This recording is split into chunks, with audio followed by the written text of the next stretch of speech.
स्वागत है आपका आपके चैनल स्टडी एक्सपेंड में। Welcome to Study Expand. I hope you all are doing well. दोस्तों, आपसे एक मैं रिक्वेस्ट करता हूं कि आप चैनल को ज़रूर सब्सक्राइब करें क्योंकि वीडियो बनाने में बहुत मेहनत लगती है। तो आज हम देखेंगे इजराइल पैलेस्टीन कॉन्फ्लिक्ट। इस मैप में आप देख सकते हैं दोस्तों, ये है किंगडम। जूस यहाँ पे रहा करते थे अंडर द किंग सोलोमन की कैपिटल यरूशलेम थी। किंग सोलोमन ने यहाँ पे फर्स्ट टेम्पल को कंस्ट्रक्ट किया था और जूस यहाँ पे वर्शिप किया करते थे। इन 586 BC बेबीलोनियन यहाँ आते हैं और इस टेम्पल को डेमोलिश कर देते हैं। फिर यहाँ पे पर्शियन आते हैं और दोबारा इस टेम्पल को रिकंस्ट्रक्ट किया जाता है। अब जो फर्स्ट टेम्पल था वो सेकंड टेम्पल के नाम से जाना जाने लगता है। जो सेकंड टेम्पल था उसको रोमन एम्पायर के द्वारा डिमोलिश किया जाता है। जो इस पीपुल को यहाँ पे प्रोसिक्यूट किया जा रहा था, उनके साथ अच्छा व्यवहार नहीं किया जा रहा था, इसलिए वो यूरोप की ओर माइग्रेट करना शुरू कर देते हैं। लेकिन जो जूस वहाँ पे रह जाते हैं, उन्हीं में से एक जूस फैमिली के यहाँ जीसस क्राइस्ट का बर्थ होता है around 6 BC to 4 BC। Roman Empire के अंडर क्लाइंट किंगडम की तरह काम करते हैं। जीसस जो थे वो बाय बर्थ एक जूस थे। जुडाइज्म से एक अलग टीचिंग्स को स्प्रेड करा यरूशलेम में। जीसस क्राइस्ट को 12 साल की उम्र में इनलाइटमेंट होता है। इनलाइटमेंट मीन सकते हैं कि ज्ञान की प्राप्ति। जो टीचिंग्स वो दे रहे थे उसे लोग आसानी से एक्सेप्ट कर रहे थे। इस तरह से क्रिश्चियनिटी एक अलग रिलीजन बन के सामने आया। लोग भी बहुत जल्दी एक्सेप्ट कर रहे थे, इसलिए ये बहुत जल्दी स्प्रेड होने लग गया उस रीजन में। और ये चीज़ें जूस को बिल्कुल भी पसंद नहीं आ रही थी, इसलिए जीसस का यहाँ पे क्रूसिफिकेशन देखने को मिलता है। जूस ने उन्हें क्रूसिफाई नहीं किया था, लेकिन जूस का पूरा हाथ था उनको क्रूसिफाइड करने में। जूस जो थे वो जीसस क्राइस्ट को as a messenger of God accept नहीं कर रहे थे भी। और वहाँ के जो राजा थे Constantine the great Roman king, उन्होंने भी क्रिश्चियनिटी को एक्सेप्ट कर लिया था। और जैसे क्रिश्चियनिटी इस रीजन में फैलता है या और भी जगह जहाँ जहाँ क्रिश्चियनिटी फैलता है, तो जूस के खिलाफ लोगों के मन में एक नफरत सी फैलती जाती है। जूस को फिर से प्रोसिक्यूट किया जाने लगता है और ये सिलसिला अभी थमता नहीं है, बल्कि जब आगे आप क्रूसेड देखेंगे तो क्रूसेड के दौरान जो क्रिश्चियंस की आर्मी मुस्लिम से फाइट करने के लिए इस ओर आ रही थी यरूशलेम की ओर, जो भी जूस मिल रहे थे सबको वो मारते जा रहे थे। उनका कहना था इनको तो हम छोड़ेंगे नहीं, क्योंकि इनके कारण जीसस को क्रूसिफाई किया गया था। जिस जगह पे जीसस को क्रूसिफाई किया जाता है वहाँ पे कॉन्स्टेंटाइन द ग्रेट एक चर्च बनवाते हैं जिसका नाम होता है चर्च ऑफ द होली स्पल्चर, जो कि लगभग 2 किलोमीटर की दूरी पर है टेम्पल माउंट से। और 638 में अरब आर्मी ऑफ उमर रोमन्स को डिफीट करती है। और उसके बाद जूस यहाँ पे एक ठीक ठाक से रह रहे थे मुस्लिम रूल के अंडर। यरूशलेम में जहाँ Second Temple Dome of Rock है, उसी जगह पे अल अक्सा मॉस्क को कंस्ट्रक्ट किया गया है। मुस्लिम्स के लिए भी ये जगह इंपॉर्टेंट है क्योंकि अल अक्सा मॉस्क भी यही यरूशलेम में टेम्पल माउंट के पास ही कंस्ट्रक्ट किया गया है। ऐसा कहा जाता है कि प्रॉफेट मोहम्मद ने इस मस्जिद अल अक्सा में आकर नमाज पढ़ी थी।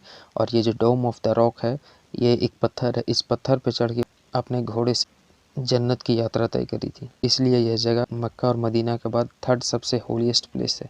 3 धर्मों को होली लैंड होने की एक विवादित जगह रहा है। यरूशलेम को ऑटोमन्स के द्वारा भी रूल किया गया है। इस दुनिया में चाहे जहाँ कहीं भी रहे, उन्होंने अपने टेम्पल को कभी भूला नहीं।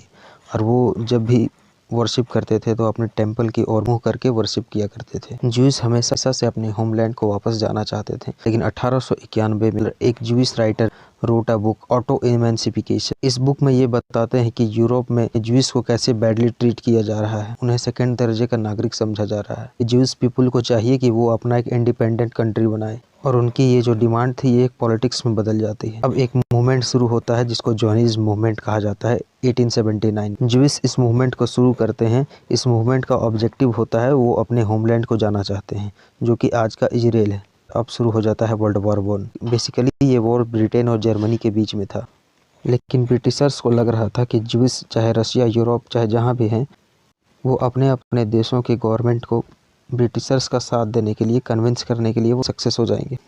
इसलिए ब्रिटिशर्स ने जॉनिज्म मूवमेंट का सपोर्ट किया। वर्ल्ड वॉर 1 ख़त्म होता है 1918 में। अब ब्रिटेन इस वॉर को जीत जाता है, और सबसे पहले ब्रिटेन ने जो किया वो ऑटोमन एम्पायर को यहाँ से हटा दिया। ऑटोमन एम्पायर के हटने में बैटल ऑफ हाइफा एक मेजर इवेंट था। हाइफा जो कि आज इजराइल में है। और ऑटोमन्स के जाने के बाद ब्रिटिशर्स इस एरिया को रूल करना शुरू कर देते हैं। बेलफोर डिक्लेरेशन में क्या था दोस्तों, में ब्रिटेन ने सपोर्ट कर दिया था जूस पीपल को, उनको उनके देश के लिए एक ज़मीन मिलनी चाहिए, जो ज़मीन आज की पैलेस्टाइन की। ये जो इनका पॉलिटिकल मूवमेंट है जॉनिज्म, इसको एक तरह से ब्रिटेन का सपोर्ट हो रहा था। फर्स्ट वर्ल्ड वॉर गुजर जाने के बाद अब समय आता है 1922 का। इस समय पैलेस्टाइन की जो टोटल पॉपुलेशन है वो लगभग 7,50,000 है। 11% जूस थे। 10% क्रिश्चियन थे। और ये अब उल्टा हो जाने वाला है, ये उल्टा हो गया है। अब 1947 में ये पॉपुलेशन बढ़ते बढ़ते पहुंच जाती है 60% मुस्लिम हो जाते हैं, 31% ज्यूइश हो जाते हैं और 8% क्रिश्चियन हो जाते हैं। और अभी के हालात ये हैं कि 73% ज्यूस है, 18% मुस्लिम है और क्रिश्चियन 2% है। जूस यहाँ पे इसलिए आए क्योंकि हज़ारों साल पहले जूस इसी एरिया में रहा करते थे। वो आपको फर्स्ट पिक्चर मैंने दिखाई, द किंगडम ऑफ इजराइल। लेकिन अब जूस यहाँ पे वापस आने लग गए थे और जो वहाँ पे अरब पैलेस्टीनीज पहले से रह रहे थे उनको ये चीज़ बिल्कुल भी पसंद नहीं आ रही थी कि कोई हमारी ज़मीन पर कहीं से वापस आकर बसते जा रहा है। और जो ज्यूस अदर कंट्री से आके इजराइल में बसते जा रहे थे, यूएस और यूरोप के ज्यूइश पीपल्स जो थे वो फंडिंग कर रहे थे कि आप जाके वहाँ पे बसो।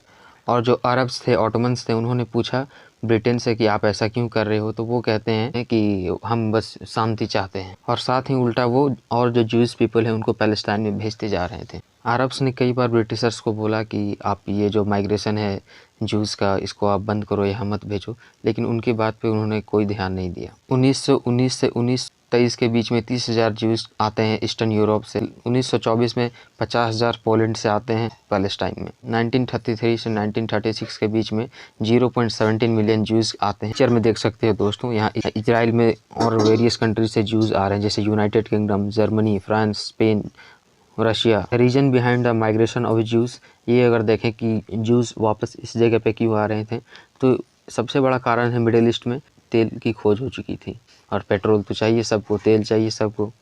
दूसरा कारण है यरूशलेम, वो इनका धार्मिक स्थान है और 3 धर्मों का वो धार्मिक स्थान है, केवल ज्यूज़ का ही नहीं बल्कि 3 धर्म का धार्मिक स्थान है वो।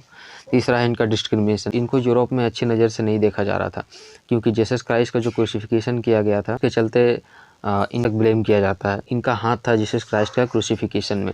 और जब क्रूसेड भी हुआ था दोस्तों इस एरिया में, तो क्रूसेड में जो क्रिश्चियंस की जो आर्मी आ रही थी मुस्लिम से फाइट करने के लिए, और रास्ते में जो भी ज्यूज़ मिल रहे थे उस सबको वो मारते जा रहे थे, या तो मारते जा रहे थे या कन्वर्ट करते जा रहे थे। उनका कहना था कि इनको तो हम छोड़ेंगे नहीं क्योंकि इन्होंने जीसस क्राइस्ट को क्रूसिफाइड किया है। जीसस के क्रूसिफिकेशन में इन्हीं का हाथ था। साथ ही ये जो माइग्रेशन हो रहा था इसमें यूएस का पूरा सपोर्ट था यूएस को, और ब्रिटेन की डिवाइड एंड रूल पॉलिसी तो रही ही है, जिसके कारण उन्होंने India, Pakistan, Bangladesh, Afghanistan, Myanmar, Sri Lanka, India को कई हिस्से में तोड़ दिया। और यहाँ पर भी ये यही कर रहे थे। आज जो कुछ भी यहाँ पर हो रहा है, इतने सारे लोग मारे जा रहे हैं, इसका कारण कहीं ना कहीं ब्रिटेन है। 1947 यूएन पार्टीशन प्लान आता है तो अरब स्टेट जो है उनको मिलता है 45%, ज्यूज़ जो है उनको मिलता है 55%, और जो यरूशलेम है उसको कंट्रोल किया जाता है यूएन के द्वारा। हालांकि अभी जो यहाँ मैप दिख रहा है इससे बहुत ज़्यादा इजराइल ने कब्जा लिया है। इस्टेब्लिशमेंट ऑफ इजराइल, तो अब तक ये स्थिति पूरी तरह से क्लियर हो चुकी थी दोस्तों कि इजराइल नाम का एक स्टेट यहाँ पे इस्टेब्लिश किया जा रहा है ब्रिटेन के सहायता से। State of Israel formally establish किया जाता है Israeli Declaration of Independence on 14 May 1948, और इसे एडमिट किया जाता है यूनाइटेड नेशन में as a full member state on 1949। अब यहाँ से होती है इजराइल पे इन्विजन की कहानी शुरू। 15 मई 1948, एक दिन पहले जो स्टेट बना है, कोई सोच भी नहीं सकता था कि ये इसको रेसिस्ट कर पाएगा, लेकिन हुआ इसका उल्टा। इतने सारे अरब कंट्रीज़ ने मिलकर इजराइल को इन्वेड कर दिया। Egypt, Palestine, Jordan, urea, Iraq, Lebanon, Saudi, Yemen. 14 May 1948 को इंडिपेंडेंस को इशूड किया गया था, और अगले ही सुबह 15 मई एक मिलिट्री कोलिशन जो अरब स्टेट का है वो इस टेरिटरी पर अटैक कर देती। On 14 May Israeli Declaration of Independence was issued. 14 May 1948 Israeli Declaration of Independence को इशूड किया गया था, और अगले ही दिन सुबह 15 मई 1948 को military collision of Arab state inter in the territory of British Palestine. जो ब्रिटिश पैलेस्टाइन के जो स्टेट है उसमें अरब कोलिशन की आर्मी जो है उस पर हमला कर देती। अब आता है दिन 15 मई 1948। ये एक ऐतिहासिक दिन था दोस्तों इजराइल और आसपास के देश दोनों के लिए, क्योंकि ये जो होता है ये एकदम आश्चर्य। 14 मई 1948 को इजरायली डिक्लेरेशन ऑफ इंडिपेंडेंस को इशू किया गया था, और अगले ही दिन 15 मई तो military collision of Arab state के जो आर्मीज़ है वो एक साथ मिलके इजराइल पे हमला कर देती है। लेकिन इसका जो रिज़ल्ट है वो एकदम चौंकाने वाला होता है। ये जो अरब कंट्रीज शामिल होती है इस लड़ाई में इजराइल के खिलाफ, वो है Egypt, Palestine, Jordan, Syria, Iraq, Lebanon, Saudi, Yemen. लेकिन इसका रिज़ल्ट क्या होता है? 7,50,000 पैलेस्टीनी को डिप्लेस्ड किया जाए। जो टेरिटरी है पैलेस्टाइन का वो 3 भागों में डिवाइड किया जाता है, the state of Israel, the West Bank and the Gaza Strip. The war was viewed as catastrophe, तबाही by the Arab world. Arab world के द्वारा इस वॉर को एक तबाही के रूप में देखा जाता है, जबकि इजराइल ने इसे अपना वॉर ऑफ इंडिपेंडेंस बताया। Jews population gain control most of the area made for Palestine. Jews population जो है वो और ज़्यादा एरिया, और जो एरिया इन ज्यूज ने अरब्स को हरा कर जीता था वो 1967 तक वैसा ही रहता है। 1967 में एक और वॉर देखने को मिलता है, इसको कहा जाता है 6 डे वॉर। ये 5 जून से लेकर 10 जून तक चली थी। यह 6 दिनों में इजराइल अरब की आर्मी को डिफीट करता है, और जो टेरिटरी उसके पास पहले से थी उससे 4 गुना ज़्यादा टेरिटरी को इजराइल अपने कब्जे में लेने में सफल हो जाता है, और इस क्षेत्र में एक पावरफुल कंट्री बन के सामने उभरता है। जैसा कि मैंने बताया अभी दोस्तों कि इजराइल को जो टेरिटरी ब्रिटिश टाइम में मिली थी उससे ही 4 गुना ज़्यादा टेरिटरी को कब्जाने में सफल हो जाते हैं। तो जो 4 गुना टेरिटरी कब्जाते हैं वो है the Golan height of Syria, West Bank के ईस्ट जेरूसलम को ये कब्जाने में सफल हो जाते हैं, और Gaza strip and Sinai peninsula from Egypt. इस लड़ाई में जो कंट्रीज इजराइल के खिलाफ थी वो है Syria, Jordan, Iraq, Saudi, Kuwait and also minor involvement of Lebanon and Pakistan. Control on Sinai peninsula. Israel का provincial control over the Sinai peninsula जो होता है वो 1982 में समाप्त होता है, लेकिन समाप्त वो ऐसे करने वाला है नहीं। तो इजराइल ने सिनाई पेनिनसुला को इजिप्ट को इस शर्त पे सौंप दिया, तो तुम हमारे पे दोबारा अटैक नहीं करोगे और एज अ कंट्री तुम हमें एक्सेप्ट करोगे। 1964 में पीएलओ का फॉर्मेशन होता है दोस्तों। इसका एम होता है पैलेस्टीन को लिबरेट कराना थ्रू आर्म स्ट्रगल। शुरुआत में इसका जो एम होता है दोस्तों वो इजराइल को ये मतलब मानते ही नहीं थे कि इजराइल नाम का कोई देश है। इजराइल को पूरी तरह नक्शे से ख़त्म हो जाना चाहिए। इसलिए यूएस और इजराइल ने पीएलओ को एक टेररिस्ट ऑर्गेनाइजेशन डिक्लेयर कर दिया। अब इतने सारे जो वॉर्स हुए, वॉर का आउटकम क्या आया वो देखते हैं। किलिंग ऑफ सिविलियन, तो बहुत सारे सिविलियन मारे। एक्सपेंशन ऑफ इजराइल का एक्सपांसन हुआ। आप देख सकते हैं दोस्तों 1946 में इजराइल कैसा था। जो वाइट एरिया देख रहे हैं यहाँ छोटे छोटे इजरायली सेटलमेंट्स थे, और अभी 2012 में ये नक्शा इस तरह से हो चुका है कि वेस्ट बैंक से निकल के आप 100 मीटर आगे जाएंगे तो आप इजराइल में घुस जाएंगे, फिर आगे 100 मीटर जाएंगे पैलेस्टीन में चले जाएंगे, फिर 100 मीटर आगे जाएंगे तो इजराइल में चले जाएंगे। यहाँ पे क्या होता है, वॉर के बाद जो आउटकम आता गया वो इजराइल का एक्सपांशन हुआ। इजराइल और ज़्यादा ज़मीनों को कैप्चर करता। अब मुझे नहीं लगता कि दोबारा ज़मीन वापस से फ़लस्तीन को मिल पाएगी। इजराइल यहाँ पे बहुत सारे अपने सिविलियंस को बसाता गया है, और सिविलियन को बसाने में गवर्नमेंट और आर्मी उन्हें सपोर्ट करती है। कई बार उन्हें लैंड फ्री में दिए जाते हैं, कई बार लैंड उन्हें कम पैसे में ग्रांट किए जाते हैं, और कई बार इनके retired army person all together इस लैंड पर जाके बसते जाते हैं। Destruction of cities, air strikes में कई सारे शहर तबाह हो गए, सीरिया, लेबनान, जॉर्डन। वॉर के दौरान अक्सर ये देखा गया कि लोगों की भूखमरी जैसी हालत हो गई, खाने तक को अनाज नहीं थे उनके पास। लाखों की संख्या में लोगों को एक जगह से दूसरी जगह डिस्प्लेस्ड होना पड़ रहा था, और जो सिविलियंस थे वो नाइबर कंट्रीज़ में जा रहे थे। इनका माइग्रेशन एक कंट्री से दूसरी कंट्री में हो रहा था। स्पेशली इजराइल की तरफ से जब एयर स्ट्राइक्स किए जाते हैं तो उसमें कई बार रिलीजियस प्लेस को भी टारगेट किया जाता है, और इजराइल अपनी तरफ से ये तर्क देता है कि ये रिलीजियस प्लेसेस को टेररिस्ट अपने टेरर एक्टिविटी के लिए यूज कर रहे थे, इसलिए हमें इसे उड़ाना पड़ा। और हालांकि ये फ़ोटो अभी का है। आसपास की जो कंट्रीज़ है वो इजराइल से वॉर लड़ के थक चुके, इसलिए उन्होंने सोचा कि पीस ट्रीटी साइन कर लेते हैं। वॉर लड़ने में दिक्कत ये आ रही थी दोस्तों कि इजराइल एक तो हार नहीं रहा था, ऊपर से इनकी और ज़्यादा ज़मीन इजराइल कैप्चर कर ले रहा था। जब वॉर होती थी तो इजराइल और ज़्यादा ज़मीन कैप्चर करते जा रहा। इसलिए इजराइल के साथ पीस ट्रीटी साइन कर ले। जो Israel Egypt peace treaty 1979, Egypt यहाँ पे इजराइल के साथ पीस ट्रीटी साइन कर लेता है, और यूएस का इसमें बहुत बड़ा हाथ। और दूसरा अरब कंट्री होता है जॉर्डन इजराइल पीस ट्रीटी 1994, इसमें भी यूएस का बड़ा हाथ। उसके बाद होता है Yom Kippur war 1970, part of Arab Israeli conflict and the Cold war.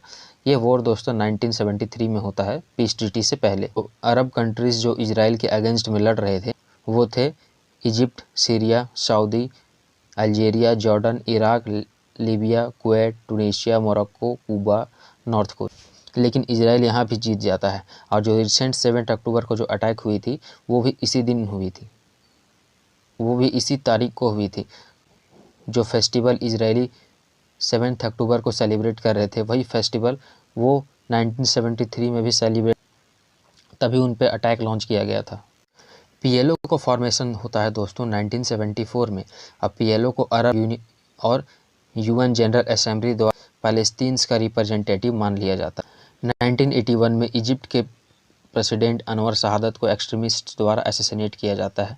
इसका कारण था इजराइल के साथ पीस ट्रीटी 1978 में। और ये जो ट्रीटी साइन हुई थी दोस्तों, इस पीस ट्रीटी के लिए इन्हें नोबेल पीस प्राइज़ से भी सम्मानित किया गया था। इजरायली एक्सट्रीमिस्ट जो वेस्ट बैंक में बैठे हुए थे, उन्होंने क्लेम किया कि वेस्ट बैंक जो है वो इजराइल का है और उनके पास पुख्ता सबूत भी है, ऐसा इजरायली एक्सट्रीमिस्ट का कहना था। और जो वहाँ के लोग थे उन्हें इजरायली गवर्नमेंट का सपोर्ट। 1992 में इजरायली पीएम राबिन थोड़े से सॉफ्ट दिखाई देते पीएलओ के लिए। इजरायली पीएम का यहाँ पे ये कहना था, पीएलओ जो है वो एक टेररिस्ट ऑर्गेनाइजेशन नहीं है, बल्कि वो अपना देश चाहता है। Israel recognised PLO and PLO recognised Israel. Israel जो है वो पीएलओ को रिकॉग्नाइज करता है और बदले में पीएलओ ने भी इजराइल को रिकॉग्नाइज किया। इसलिए 1994 में पैलेस्टीनियन अथॉरिटी के जो पीएम थे उन्हें और इजराइल के जो पीएम होते हैं उन्हें नोबेल पीस प्राइज़ से सम्मानित किया जाता है। और इसलिए जूस एक्सट्रीमिस्ट जो होते हैं वो अपने प्राइम मिनिस्टर को, अपने पीएम को असैसिनेट कर देते। अब आता है दोस्तों हमास का फॉर्मेशन ऑफ हमास 1987। ये आज के समय में एक मिलिटेंट और टेररिस्ट ग्रुप है जो कि गाजा में रूल करती है 2007 से। हमास पीएलओ की जो वेस्ट बैंक की अथॉरिटी है उनसे नफरत करता है। उसका कारण है क्योंकि पीएलओ एक लिबरल थॉट्स रखते हैं। पीएलओ जो कि वेस्ट बैंक की अथॉरिटी है। 2007 में हमास इलेक्शन को जीत जाता है गाजा में, पीएलओ को डिफीट करके बाय स्मॉल मार्जिन। 2007 में हमास इलेक्शन जीत जाता है। 2008 से ये मतभेद पीएलओ और हमास के बीच में और बढ़ने लग जाता है और 2008 में ये दोनों एक दूसरे से कम्प्लीटली सेपरेट हो जाते हैं। फतह पार्टी और पीएलओ जो कि वेस्ट बैंक में रूल कर रहे होते हैं और गाजा स्ट्रिप में रूल कर रहा होता है हमास। फतह और जो पीएलओ है वो एक नॉन वायलेंट ऑर्गेनाइजेशन है, जबकि हमास एक टेररिस्ट ग्रुप है। अब आते हैं 7 अक्टूबर 2023 को जो घटना घटित हुई उसके बारे में देखते हैं। हमास ने 5000 रॉकेट फायर किए गाजा से इजराइल पर। आयरन ड्रोम इनमें से 90% रॉकेट हवा में डिस्ट्रॉय करने में सफल रहा, जबकि 10% रॉकेट ने इजराइल को हिट। अगर आप नहा नहीं रहे हो, बाथरूम में नहीं हो, तो आप आराम से बंकर तक पहुंच सकते हैं। और वहां के हर नागरिक को मिलिट्री ट्रेनिंग लेना आवश्यक है। जब रॉकेट फायर होने वाला होता है इजराइल में, तब वहाँ पे सायरन बजता है और जब सायरन बजता है तो आसमान का कलर रेड हो जाता है। आयरन ड्रोन काम कैसे करता है दोस्तों, ये थोड़ा सा आपको मैं बता दूं। ये पिक्चर को आप देख के समझ सकते हैं दोस्तों। आयरन ड्रोम शील्ड, ये जो लिखा हुआ है इसके नीचे जो शहर बसा आपको दिख रहा है, इसे आप कह सकते हैं इजराइल, जो कि आयरन ड्रोम से सुरक्षित है। अब जब रॉकेट फायर होगी कहीं से तो ये काम कैसे करेगा, ये मैं आपको 4 स्टेज में बता रहा हूँ दोस्तों, जैसा कि फिगर में दर्शाया गया है। एनिमी ने रॉकेट फायर किया इजराइल पे। इनका जो रडार है, इजराइल का जो रडार है, वो इन्हें ट्रैक करता है कि ये कहाँ पर रॉकेट फायर हो रहा है। कंट्रोल सिस्टम लॉन्चर को ये मैसेज देता है कि फायर हो रही है, आप तैयार हो जाओ। रॉकेट के रिस्पॉन्स में लॉन्चर अपने यहाँ से जो मिसाइल फायर करता है उसे कहते हैं अल-तबीब। ये मिसाइल क्या करता है कि जो रॉकेट गाजा से फायर की गई है उसे हवा में ही डिस्ट्रॉय कर देता है।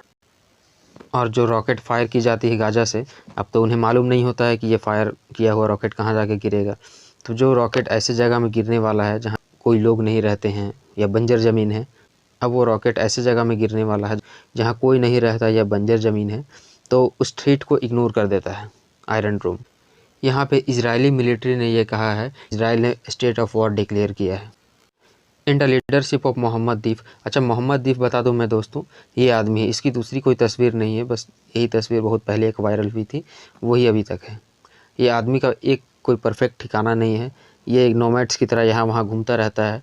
ये कुछ घंटे कभी कतर में रहेगा, कभी सऊदी अरब में चला जाएगा, फिर कहीं जाएगा, फिर कहीं जाएगा। एक इसका परफेक्ट ठिकाना नहीं है। इस मिशन को लीड करने वाला ये मोहम्मद दीफ, इसने इस टेररिस्ट अटैक को अल अक्सा का नाम दिया है अपने ऑडियो मैसेज में। ये जो ऑपरेशन लॉन्च किया गया अल अक्सा स्टॉर्म, इसका आउटकम क्या आया? अकॉर्डिंग टू हमास 1700 इजरायलीज को इंजर्ड किया गया है। करम Abu Salem crossing was liberated. मतलब आने जाने का जो रास्ता है जिसे ब्लॉक करके रखा था इजराइल ने, उसे लिबरेट कराया गया है। बुलडोज़र चढ़ा के उसे तोड़ दिया गया है। 5000 से ज़्यादा रॉकेट को फायर किया गया है ऑक्यूपाइड सेटलमेंट्स में, मतलब जो इजराइल ने ऑक्यूपाई कर रखा है, ऐसा हमास का कहना है। 300 से ज़्यादा इजरायली की जान जा चुकी है और जो घायल नंबर हैं वो और बढ़ते जा रहे हैं। कैप्चर किया गया 100 से ज़्यादा इजरायलीज़ को कैप्चर किया जा चुका है। और गाज़ा से सटे इजराइल के कई शहरों में गन फाइट जारी है टेररिस्ट और इजरायली मिलिट्री के बीच में। अब सवाल ये आता है दोस्त कि 7 अक्टूबर को ही ये फायर क्यों किया गया। तो 7 अक्टूबर को दोस्तों ज्यूस का एक हॉलीडे था, सिमचैट चोरा। ये 1973 में जो इजराइल पे अटैक हुई थी उसी की यादों को ताज़ा करता है, क्योंकि उस दिन भी इसी फेस्टिवल के दिन अटैक किया गया था। हमास के लीडर्स का ये कहना है कि वो अल अक्सा मॉस्क जो यरूशलेम है उसको डिफेंड कर रहे हैं और ये लड़ाई फ़लस्तीन प्रिजनर जो कि इजराइल की जेल में बंद है उन्हें रिहा कराने के लिए लड़ा जा रहा है। 2007 में हमास इलेक्शन जीत के आया, तब से इजराइल ने गाज़ा के पास जो ब्लॉकेज है उसे मेंटेन करके रखा है, लेकिन इस बार हमास ने उसे बुलडोजर से तोड़ दिया और इन्फिल्ट्रेट इजरायली टेरिटरी में। गाज़ा से हमास ने इजराइल पे 5000 रॉकेट फायर किए हैं 7 अक्टूबर को। तब से लेकर के अब तक की जो मेजर डेवलपमेंट हुई है वो मैं आपको बता दूं। लगभग 20 मिनट में 5000 रॉकेट फायर करने के बाद हमास के जो टेररिस्ट है वो इस तरह से इन्फिल्ट्रेट करके घुस आए हैं इजराइल की टेरिटरी में।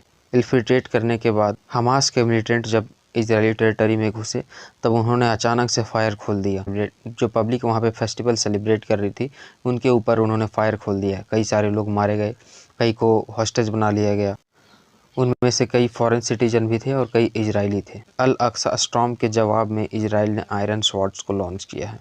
इजराइल ने अनाउंस किया है we are at the war. इसी बीच इंडिया की ट्वीट आती है, इंडिया डीपली शॉक्ड है कि इजराइल पे टेररिस्ट अटैक हुआ है इस न्यूज़ से। Our thoughts and prayers are with the innocent victim and their families. We stand in solidarity with Israel at a difficult hour. ये जो आप नॉर्दर्न एरिया देख रहे हैं दोस्तों, गाज़ा का, यहीं से अटैक लॉन्च किया गया है इजराइल के ऊपर। और इस अटैक के पीछे कारण क्या क्या हो सकते हैं। पहला रीज़न है इजरायली एटीट्यूड टुवर्ड्स द पैलेस्टीनी अरब।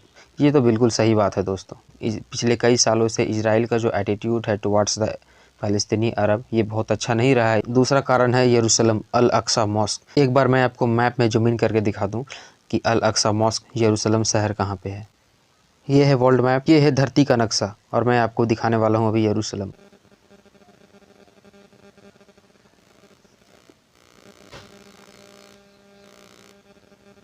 ये दोस्तों ये है अल अक्सा मॉस्क, ये है टेम्पल माउंट और ये है वेस्टर्न वॉल। यहीं पे यहूदी प्रेयर करते हैं। और ये है डोम ऑफ द रॉक।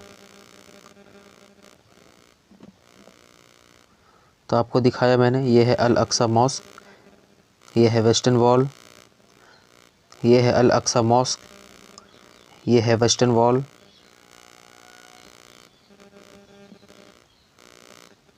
और ये है डोम ऑफ द रॉक और ये है चर्च ऑफ होली स्कल्पचर। ये दोस्तों जीसस क्राइस्ट की याद में इसे बनाया गया है। पूरी दुनिया में चर्चित इजराइल की इंटेलिजेंस मोसाद को ये खबर क्यों नहीं लग पाई।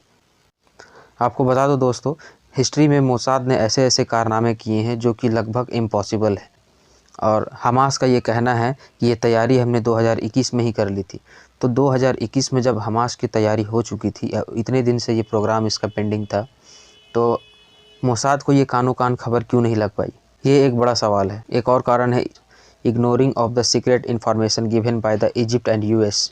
ऐसा भी कहा जा रहा था दोस्तों, इजिप्ट ने इसके लिए इजराइल को सावधान भी किया था कि जल्द ही आपके ऊपर कोई टेरर अटैक हो सकता है। This attack happen at such a time when talks were going on India Middle East Europe Economic Corridor IMEC।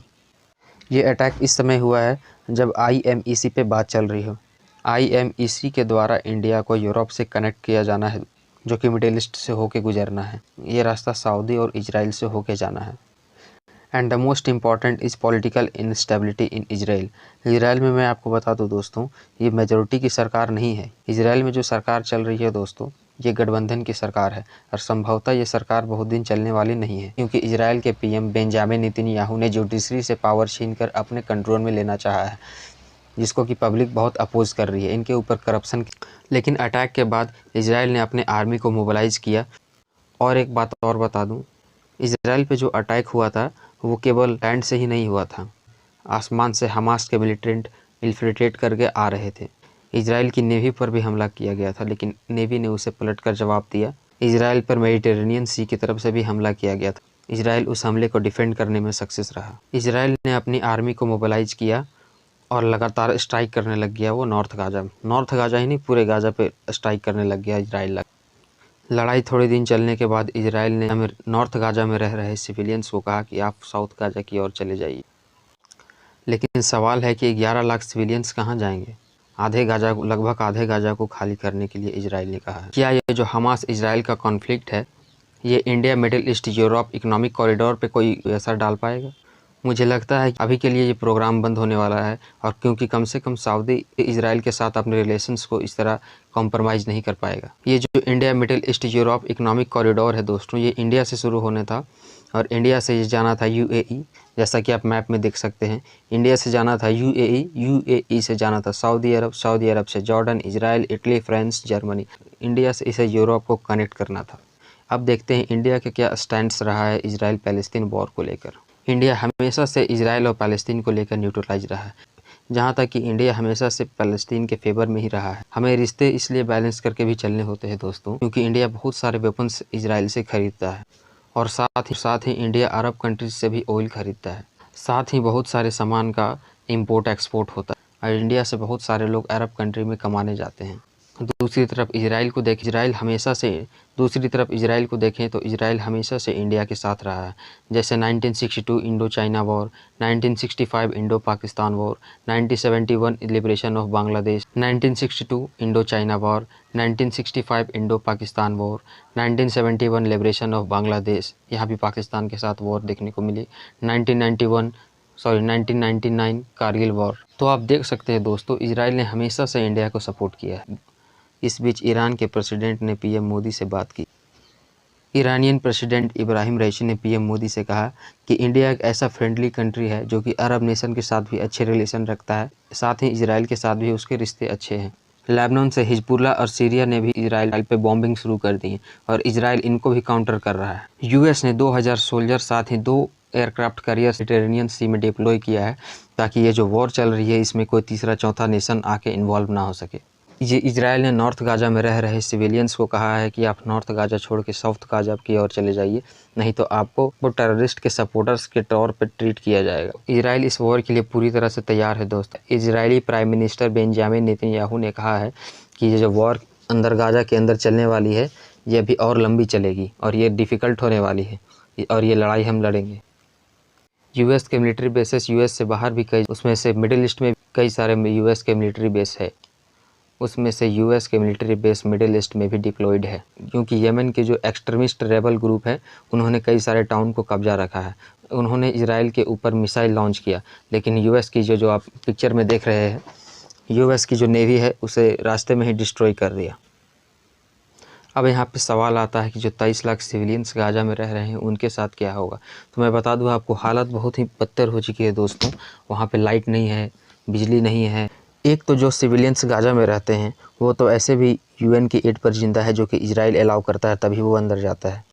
पहले भी उनकी हालत बहुत अच्छी नहीं थी, और ऊपर से ये जो रॉकेट लॉन्च कर दिया है इजराइल के ऊपर, तब से ये हालत और भी ज़्यादा ख़राब हो गई है। अरब कंट्रीज़ जो है बहुत पहले से इजराइल के खिलाफ प्रोटेस्ट कर रहे हैं on the issue of Palestine, लेकिन इनमें से किसी भी अरब कंट्री या नाइबर कंट्रीज़ ने पैलेस्टीनियन को अपने कंट्री में सिटीजनशिप नहीं दी। किसी ने ये नहीं कहा कि आप आओ और आके हमारे देश में रहो अगर आपको पैलेस्तीन या इजराइल में रहने से दिक्कत है। लेकिन बहुत सारे पैलेस्तीनी एज ए रिफ्यूजीज़ रह रहे हैं नाइबर कंट्री, हालांकि उनको अभी तक सिटीजनशिप किसी ने भी नहीं दिया। वो इलीगली एक माइग्रेंट की तरह रह रहे हैं। मैं सोचता हूँ दोस्तों, क्या इस वॉर के बीच में जो कॉमन पीपल जो सफ़र कर रहे हैं, चाहे वो इजराइल के हो या पैलेस्तीन के हो, क्या उनके बारे में कोई सोच रहा है? तो इसका जवाब है नहीं, कोई नहीं, क्योंकि सारे इस्लामिक नेशन और IOC मिलकर यूएन पर सिग्निफिकेंट प्रेशर नहीं डाल पाए हैं अब तक कि इस वॉर को तुरंत रोका जाए। ऊपर से हमास का भी ये कहना है कि यूएस, इजराइल चाहे जिसको भी आना है आ जाए, हम वॉर के लिए तैयार हैं।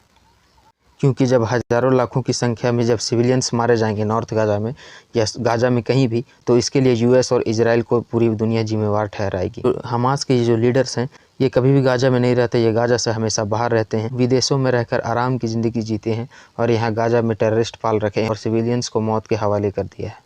इजराइल तो दोषी है ही, इजराइल ने जो किया है वो बिल्कुल भी टॉलरेट नहीं किया जाना चाहिए, लेकिन ये भी कुछ कम नहीं है।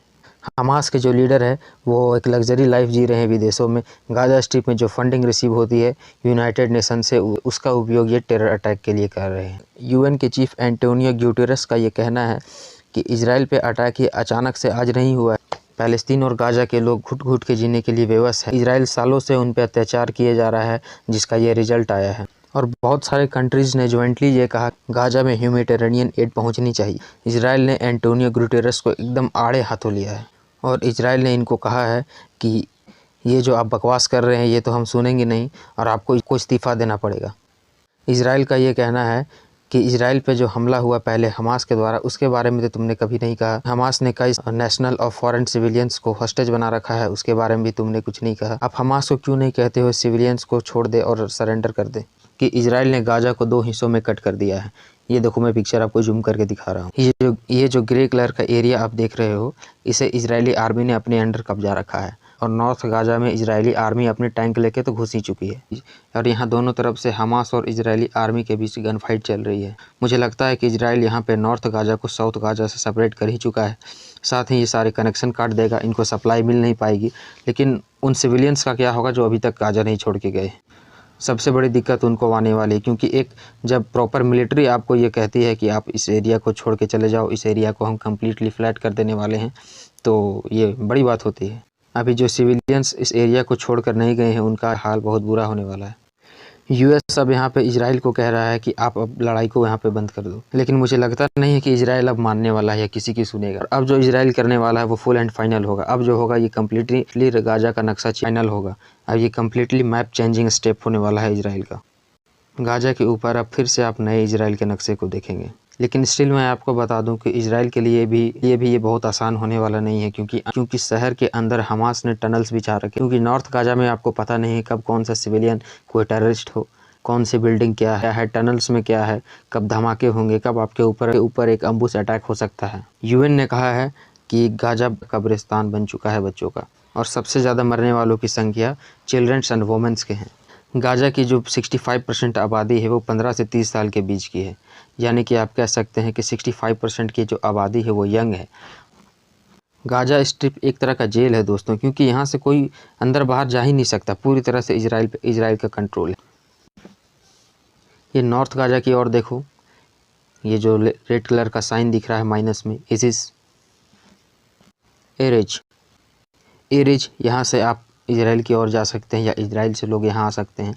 और काम करने के लिए जो लोग गाज़ा से इजराइल में जाते थे वो इसी रास्ते से जाते थे। तो यहाँ पे इजराइल का कंट्रोल है। बाकी जो छोटे छोटे आप वाइट सिंबल देख रहे हैं बॉर्डर पे, ये तो कम्प्लीटली बंद हो चुके हैं, इसका तो कोई चांस ही नहीं खुलने का। एक राफा क्रॉसिंग जो कि इजिप्ट बॉर्डर पर है, और दूसरा ये जो कि नॉर्थ गाज़ा में है। और ये जो इजिप्ट में भी है राफा क्रॉसिंग, ये इजराइल की परमिशन के बिना नहीं खुलता। और ये मेडिटेरेनियन सी, यहाँ पे भी इजराइल की नेवी पेट्रोलिंग करती है। कई बार तो यूएस की नेवी भी यहाँ आ जाती है। चारों तरफ से इजराइल ने इस पर ब्लॉकेज लगा रखा है और इजरायली मिलिट्री भी इसके आसपास पेट्रोलिंग करती रहती है। तो अंदर बाहर जाने का तो कोई चांस ही नहीं है। तो क्या हमास के 5000 रॉकेट लॉन्च करने से इजराइल ख़त्म हो गया, या आगे लॉन्च करेगा हमास इजराइल पे रॉकेट तो इजराइल ख़त्म हो जाएगा? या इजराइल जो एयर स्ट्राइक्स किए जा रहा है गाज़ा में, क्या उससे हमास ख़त्म हो जाने वाला है? नो, क्योंकि जो गाज़ा में रह रहे छोटे बच्चे हैं जिन्होंने अभी इजराइल के एयर स्ट्राइक्स में अपने माँ बाप भाई बहन को खोया है, वो जब बड़े होंगे तो वो तो रेडिकल होंगे ही, इजराइल के प्रति उनके मन में नफरत होगी और वो लोग जाके फिर से हमास को ज्वाइन करेंगे। और आप आगे फिर से सरप्राइज होने वाले हो, जब 15-20 साल के बाद फिर से जब वो बच्चे बड़े हो जाएंगे तो फिर से गाज़ा से इजराइल पर अटैक किया जाएगा। खैर वो तब की तब देखेंगे तब क्या सिनेरियो होगा। इसलिए मुझे लगता है कि इजराइल एक परमानेंट सोल्यूशन चाहता है इस हमास का। गाज़ा को परमानेंटली सिनाई पेनिसुला में शिफ्ट कर देना चाहता है। जो सिनाई पेनिसुला जो कि अभी इजिप्ट का हिस्सा है, मुझे लगता है ये गाज़ा को पुश करके उसी ओर ढकेल देगा। नॉर्थ गाज़ा से लाखों की संख्या में जो लोग माइग्रेट करके साउथ गाज़ा में पहुंचे हैं, वो ज़्यादातर लोग राफा क्रॉसिंग के पास ही हैं। कि क्रॉसिंग कब खुलेगी, कब उधर से सामान आएगा, या हमें भी कब जाने का उस पार मौका मिले। जितना ज़्यादा पॉपुलेशन जाके राफा क्रॉसिंग के पास जमा हो जाएगी और इंटरनेशनल प्रेशर के दबाव में आके इजिप्ट को ये दरवाज़ा खोलना पड़ेगा, क्योंकि और सारे रिफ्यूजीज़ इजिप्ट में रह रहे हैं। जैसा कि आप जानते हैं इजिप्ट अफ्रीका का पार्ट है।